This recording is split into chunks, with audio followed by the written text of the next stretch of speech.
right, hey everybody, we're back talking about another really important topic in learning how to live your dream life, your life that is really like about you living as well as you possibly can for as long as you possibly can.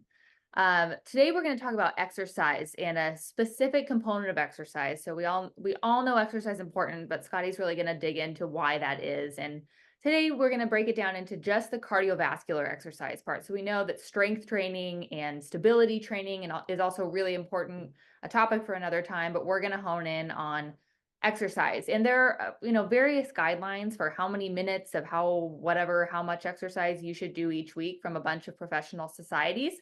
But Scotty, can you take us like a level deeper? Talk about this data, why it's important, why you care about it, and how just the number of minutes doesn't quite give us the whole picture. Yeah, totally. I think the reason I care about it is I truly, for myself and for really anyone I interact with, want them to be able to have the best chance of living as long as possible and living as well as they possibly can for as long as possible, so they can, live a life that we would all aspire to. And I don't think you can really achieve that unless you are very serious about physical fitness. And I hope that doesn't sound intimidating, but I think a lot of times our goals and dreams don't align with what we're actually doing. And this is hopefully data that will empower people to take control of their health and realize, man, I'm really stacking the odds in my favor if I improve my physical fitness level. So that's, and you might just say, well, that just sounds good. Or where does, yeah, I get that makes sense, but is there actually data to back that up? And there actually is. There's a lot of data. And one of these studies that I like to share today was a study that was published in 2018. They took over 100,000 people who had had stress tests. That's where you get on the treadmill and you run, run basically on the treadmill as far and as fast as you possibly can until you can't go any further. Sounds And super fun. yeah, super fun. So you definitely are like, at the end, you're like, oh, I can't go anymore. I got to stop. So they push you to the max. And they then look back at these over 100,000 people and they said, how well did you do or how far did you go, essentially?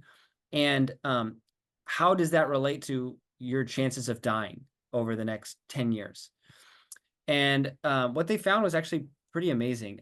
They, as I can show here, they basically found, they split the results up into 5 groups. So there's from low to below average to above average to high to elite, basically in quintiles. So, and as you can see here circled, if for your age and gender, they risk stratified it all based on age and gender. If you were in the lowest, which is the 25th percentile and below for your age, compared to the 97.5 and above percentile, which is elite, the elite people had 5 times or 5 times lower risk of death, which is crazy to think about. So you were literally you were basically had 5-fold higher odds of dying if you were in the low fitness category. And when you see this, look at compared to some of the other things. They looked at, do you smoke? Yes or no. And smoking was a 41% increase of, dying over the 10-year period. Or 1.0 maybe, meaning like equivalent. yes, 1.0 means there's no difference. So this is saying at smoking, you have a 41% higher risk of death over this 10-year period compared to someone who does not smoke, that's a big deal, Yeah. But there was a 400% increase or 5-fold increase in the low versus elite. So it's showing that it's just an astounding difference in terms Yeah. of what your life expectancy is or your risk of dying based on how fit you are. And so that leads us to the really important take-home point that there's probably no better marker other than your age to predict your risk of dying than how physically fit you are. And I think everybody should know that because it's so actionable and we have control over it. And it's certainly not perfect, but it stacks the odds in our favor. And now some people might say, there's no way I'm going to get to the top 2.5, which is the elite category. And there's no way I can get to the elite category. There's no way. Well, that's okay. But can you, at least get to below average, because if you can get to below average, as you can see here, at least there's 2.75 higher rate of death for people who are in the low category versus above average, which is 175% increase in death for people who are low compared to just above average. So everybody can get to above average. If you work hard enough, I know you can get to above average. And if you're doing that, that is making you significantly less likely to die. It's so interesting too that the things that are like next to even close to this are Hmm. still things within the physical fitness category. The only one that is nearly like even on not even really on the same trajectory, but near is end stage renal failure. So patients who are on dialysis, but that's still 2.75, so or 2.76 or whatever. So 176% increase versus it's like being in the that elite category is over double. Hmm. Yeah, you get double the benefit from that. So that is amazing. Um, yeah, Yeah, no, for sure. I think, you know, we do have to be, there's some honesty and some caveats need to go in there. There is certainly some confounding, and confounding means there's probably multiple factors at play. You can imagine the person who is physically fit, probably that to that degree, probably wasn't smoking. Their blood pressure is going to be a lot better than what it at least would have been had they not been achieving that. They're certainly not going to be on dialysis. They are, probably not going to have diabetes because they've been working so hard to achieve that physical fitness that they're going to be burning a lot of calories and making sure their blood. So it's sort of like it's not just the high fitness level. It's probably because in doing so, you're achieving other things that are all combining together. But still, it's a powerful thing. yeah, and it really, the confounding you think about it a lot because like what else do people who are physically fit have going for them? Usually they have enough time and enough Mhm. often money to like access a gym or at, it's like so much harder when there's socioeconomic status differences and also any like pre-existing health conditions like can to make it challenging to make that switch. So the compounding is real, but still. Well, yeah, and the other thing though is though, they've validated the study again. They did a separate study this time at the VA with even more patients that basically found the same thing. That doesn't necessarily exclude confounding, but it shows that this has been repeated in multiple studies that are Consistent. huge, hundreds of thousands of patients. Yeah.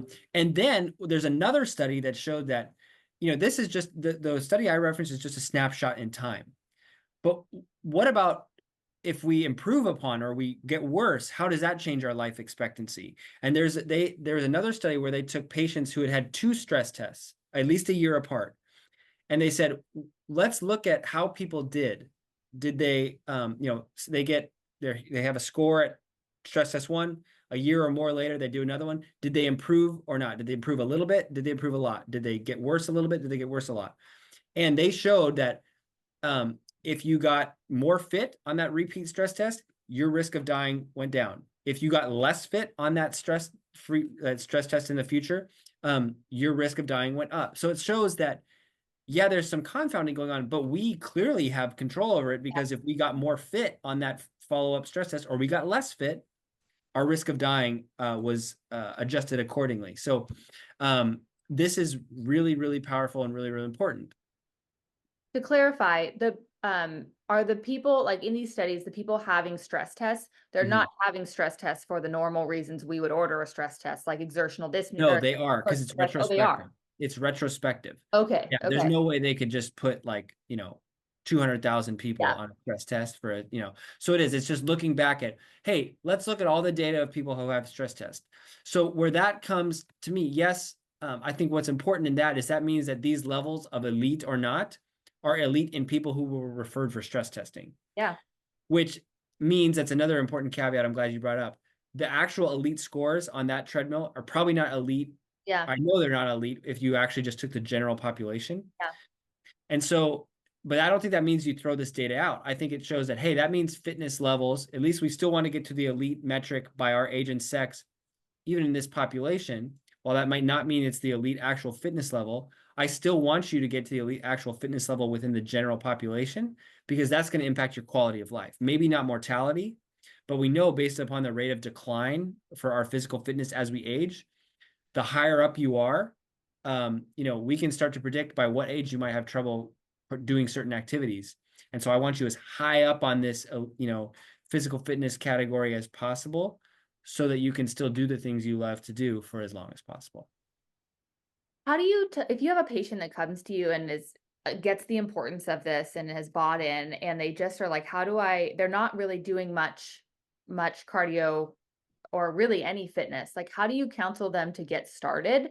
And, obviously they're not going to go from day one to like being a marathon runner, Mhm. or an elite cyclist or something like that. Like, how do you counsel your patients to get going? Yeah, I think there's two things. First, I would say is, I would love to, let's say if I were to see them 3 months in the future, I would have basically two goals in mind. Were you consistently able to do something? And by consistent, I might mean it's one time a week. And if, at least we can establish that pattern of, yeah, consistently 1 day a week, I was able to do X. That was actually, purposeful and was actually going to yield some benefit. And did you like it? I think that's really all you have to do. If you're able to say, "Hey, I like doing this thing and I was able to do it consistently." Well, great. Now we can add Yeah. upon that. Yeah. Now can we make it 2 days a week? Great. Can we, maybe we can't. Well, can we add something else in that you might like to make it a second day a week? Or can we now you're liking it, you can do it 1 day a week. Can we at least make that 1 day a week longer? I think it's just about starting. I love Yeah. the quote, progress is happiness. And I think if we're continuously progressing and improving, not only are we going to feel good about that and feel happy and want to continue to get better, but we're going to start seeing results because you're able to stack on it. So those are the two things that I really care about when we're first starting out. I think that's so good. Like, so often, I think we need to have more of a long-term approach to all of these things, right? Like, we have to learn to make lifestyle changes that are going to be sustainable. So like, you have to like it. Mhm. Otherwise you're not, maybe you don't like it all the time, but generally you like the thing. Otherwise it's not going to be sustainable. And like, understanding that you don't have to go from point A to point B overnight. In fact, you probably won't. And like that, I would say to my patients often, like, perfect is the enemy of the good. Like, I totally agree with you. Just get started, and then every time you check in on how you're doing with that, you try to push yourself a little bit more. For So, sure. any last minute takeaways? Yeah, I think two things. One, I would say is that people are probably saying, well, what makes physical fitness like, why is this happening? Why do we think that it's not just a confounding thing? Why do we think that this is really truly one of the best markers? What makes it that way? I think one, because it's sort of a direct function of how well your heart is doing, and you can really strengthen your heart, which is important, obviously, for a lot of things. But it also it is you have to have some sort of time to get to this level of fitness, which means that, you know, um, I know if somebody has elite physical fitness, they didn't just start making physical fitness important a week ago. They've been working at this for months, maybe even years. And that shows that for a long time, they've been doing things consistently, which are going to not only improve their heart and everything, but it's probably going to mean their blood pressure is a lot better than it would have otherwise been because they've been working so hard at fitness. Same with their blood sugar and their metabolic health, potentially inflammation as well. There's a lot of things that are probably have been improved by the fact that they've been doing this for a long time. Whereas a different metric, like let's just say blood pressure, still very like hugely important. But in theory, if someone shows up and they have a normal blood pressure, I don't know if that's like, have you had a normal blood pressure for a week? Has it been a month? Has it been a year? I have no idea. Like, because in theory, someone could have just taken medications to get the blood pressure normal. And while that's good, that doesn't necessarily tell me for how long they've had good blood pressure. Whereas if you have elite physical fitness level, I know that didn't just happen yesterday. That's been Mhm. happening for a long time. I think that's what makes it such a good predictor of your risk of dying, is because it shows like this individual has been putting in the work for a long time. Yeah. Um, so that's, I think, number one. And then just lastly, to reemphasize, your physical fitness level is something I think everyone should know, because other than your age, it's probably the best predictor of your chances for living longer, or conversely, what your risk is of dying. So I'll say that again. Cardiovascular fitness is probably the best marker other than age at predicting what your risk of death is over the next 10 years. So everyone should be working at physical fitness. But I also think everyone should know how physically fit they are for their age and sex, so that they can, use that information as power. We have a lot of control over our lives, and this is something we have control over to not only help us live longer, but help us to be able to do the things that we want to do for as long as possible. How could somebody who is interested in finding out more about their physical fitness level, like, how could they go about doing that? Talk to me in a couple months, and I will be offering an opportunity to, I think, anybody. This is something that I want to do. I think right now clinically, it's hard for us to do it because insurance won't cover these things, but it's a passion of mine because I really believe it's important. So it's something that I want to be able to offer to people at a very cheap and affordable way that I think we can do that. So look forward, for news in the future. But other things that someone could do is they could pay a couple $100 to go do a VO2 max at like a fitness lab. I don't think there's any locally, but probably in Portland or Seattle or Vancouver, or if you're in any major city, you'd be able to do that. But I think there are cheaper and more reproducible, more easily accessible ways that I'd like to bring to patients and any people. So I'm excited to be doing that for people in the future. So stay tuned. Awesome. Cool. Well, thanks, Scotty. Everybody keep an eye out on our social media feed for more videos, and we'll see you next time.